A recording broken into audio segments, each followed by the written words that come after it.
any thousand that I've ever played. I've been in through wildcard. 12 months ago, a 19-year-old Filipino wildcard walked into Miami ranked number 140 and proceeded to dismantle three Grand Slam champions, Ostapenko, Keys, then Swiatek, before falling to Jessica Pegula in the semifinals, becoming the first Filipina in WTA history to reach that stage. The world discovered Alex Eala that week. This week, the WTA took 270 points back, no warning, no grace period, just the cold mechanics of a 52-week rolling system that treats a once-in-a-generation breakthrough as a debt you owe the following year. I was definitely put in some tough positions by Magda, especially in that second. That's the unfair rule that dropped Alex Eala from number 29 to number 45 overnight. And the cruelty isn't in the number, it's in the timing. I think it's so important to be grateful for what you have. She hit her career high on Monday. By Tuesday, before most of her new fans had finished celebrating, the live rankings had already quietly revised the story. I just told myself to be brave, do whatever I could. Eala told the Sit Down podcast that Miami 2025 was the moment that put me on the map. The system responded by erasing the map.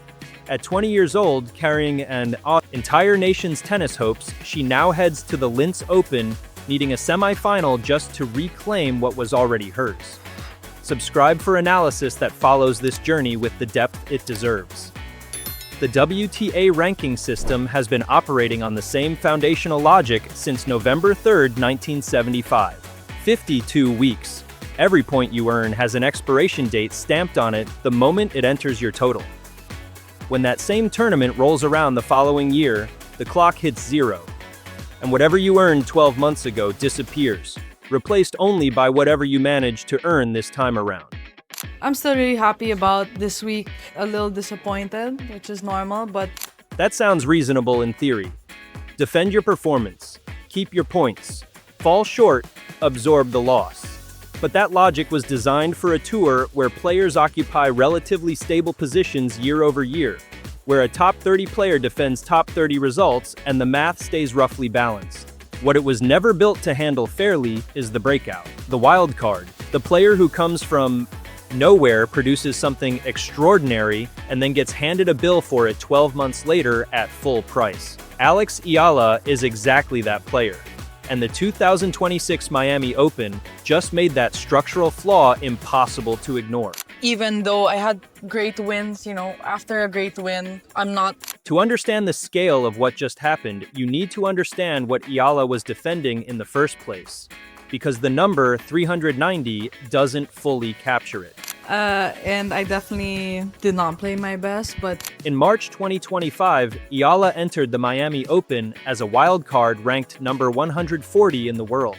She wasn't seeded, she wasn't expected to survive the first week. Yet over the course of that tournament, she delivered one of the most remarkable runs in recent WTA history. Jelena Ostapenko, a former French Open champion, fell first in the round of 64. Madison Keys, the reigning Australian Open champion at that point, went down next in the round of 32. Then came Iga Swiatek, three-time French Open champion, former world number one of the most decorated players of her generation, eliminated by Eala in the quarterfinals, 3 Grand Slam champions, consecutive matches, straight sets, every time. She then fell to world number 5 Jessica Pegula in the semifinals, a detail most coverage conveniently omits. But falling to Pegula in a WTA 1000 semifinal as a wildcard ranked number 140 was itself a historic result. Eala became the first Filipino ever to reach a WTA 1000 semifinal, the first wildcard in the Open era to defeat 3 major champions at a single WTA event in succession. Those 390 points weren't just her biggest single tournament haul. They represented roughly 1/4 of her entire 1,525-point total entering Miami 2026. Remove 1/4 of any structure and something collapses. That's precisely what happened. Here is where the rule stops being abstract and starts being brutal in a very specific, measurable way. Eala arrived at the 2026 Miami Open ranked number 29, a career high she had reached just days earlier following a round of 16 finish at the Indian Wells Open. Her total stood at 1,525 points.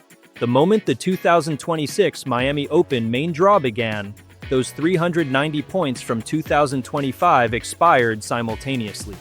Her live ranking fell from number 29 to number 50 before she had hit a single ball in the tournament. She did eventually play. As the 31st seed, she received a first-round bye worth 10 points, then defeated Laura Siegemund of Germany 6-7, 6-3, 6-3 in the round of 64. A subsequent straight sets win over Magda Linette took her into the round of 16. At that point, facing 13th seed Karolina Muchova, the 2023 French Open finalist and reigning Qatar Open champion, Eala was dismantled 6-0, 6-2 in one of the more lopsided scorelines of the tournament. The round of 16 exit earned her 120 ranking points. Subtract that from the 390 she lost, and the net damage is 270 points. Her total dropped from 1,525 to 1,255. Projected ranking, number 45. For context on what 270 points means in practical terms, that gap separates players who receive direct acceptance into WTA 1000 main. Draws from those fighting through qualifying. It determines seeding at Grand Slams. It affects prize money access, tournament selection, and the entire competitive trajectory of a season. A 270-point swing isn't a minor administrative adjustment. For a 20-year-old building a career, it restructures the year entirely. Here is the part the WTA doesn't advertise in its ranking explainer pages. The 52-week rolling system functions as a stabilizer for established players. If you're ranked number 15 and you reach the quarterfinal of a tournament annually, the points you defend and the points you earn stay roughly equivalent. Consistency is rewarded. Stability is preserved. The system was, in many ways, designed to maintain competitive order at the top of the tour. But for a player who dramatically overperforms their seeding in a single tournament, particularly as a wild card or low seed, the system creates an impossible standard. Eala entered Miami 2025 ranked number 140. The points she earned that week were extraordinary precisely because they were unrepeatable under normal competitive conditions. No player ranked number 140 should be expected to reach a WTA 1000 semifinal annually. The statistical probability alone makes the expectation absurd. Yet the ranking system doesn't grade on context. It doesn't distinguish between a number 5 seed defending a semifinal finish and a number 140 wildcard defending the same result. Both players lose the same 390 points if they exit in the round of 16. The structural consequence for the wildcard, however, is exponentially more severe, because those points represented a far greater share of their total. Eala lost 270 net points from a base of 1,525. That's a 17.7% reduction in her total ranking stock from a single tournament result. A player ranked number 5 in the world, defending equivalent points from a similar base of roughly 6,000 to 7,000 points, would experience a fractional impact by comparison. The rule hits harder at the bottom of the top 50 than it ever does at the top. And it hits hardest of all at the players who earn their way in through something genuinely exceptional.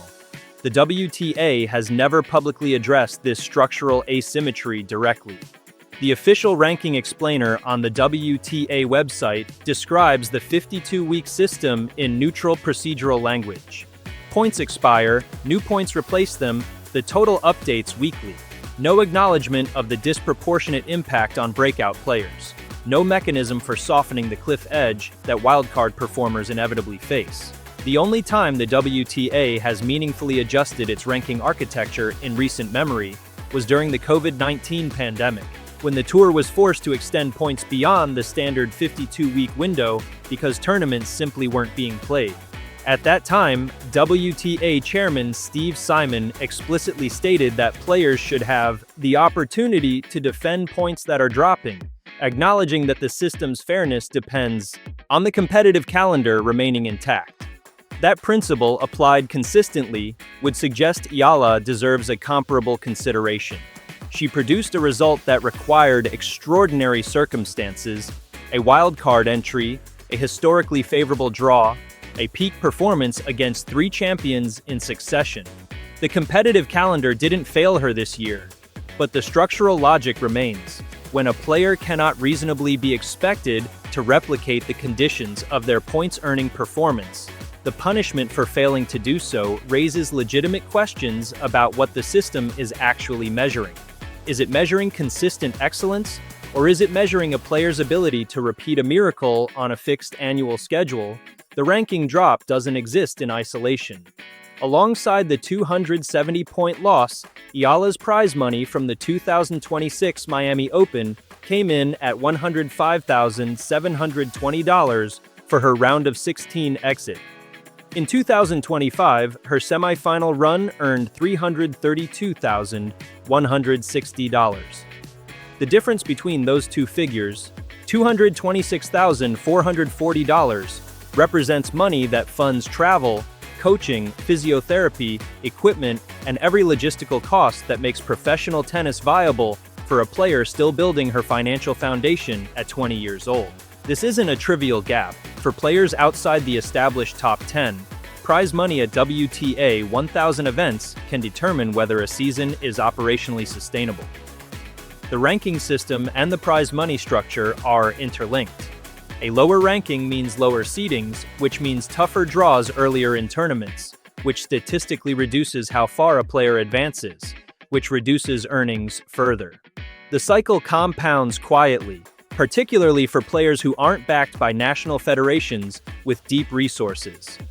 Eala's next confirmed event is the Linz Open in Austria, a WTA 500 tournament on indoor clay scheduled for April 6th through 12th.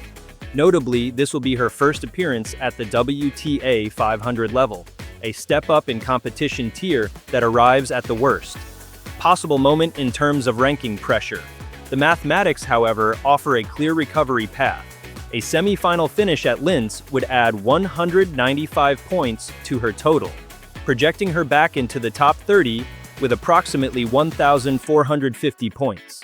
A runner-up finish delivers 325 points, pushing her to a projected career best of number 26 with 1,580 points. Winning the title outright, 500 points, would bring her total to 1,755, enough for a career best number 23. None of those outcomes are guaranteed. Linz draws competitive fields and indoor clay rewards a specific tactical profile. But Eala's left-handed game, her capacity to construct points with variety, and her demonstrated ability to win under pressure against elite opponents all suggest she is not simply hoping for favorable results. She is gunning for them. She said it herself, standing courtside after Miami. Run it back. The WTA's 52-week rolling system isn't going to change because one tournament went badly for one player. But Alex Eala's situation has put a structural conversation back on the table that the tour has been comfortable ignoring for years, and that conversation deserves far more rigorous analysis than it typically receives. If you found this breakdown useful, subscribe to the channel. Every week, this space covers the tactical, financial, and structural dimensions of professional tennis that mainstream coverage consistently overlooks. Hit the notification bell so you don't miss the Linz Open breakdown, because if Eala goes deep in Austria, the ranking implications alone will be worth a dedicated deep dive. The story isn't over, it's just moved courts.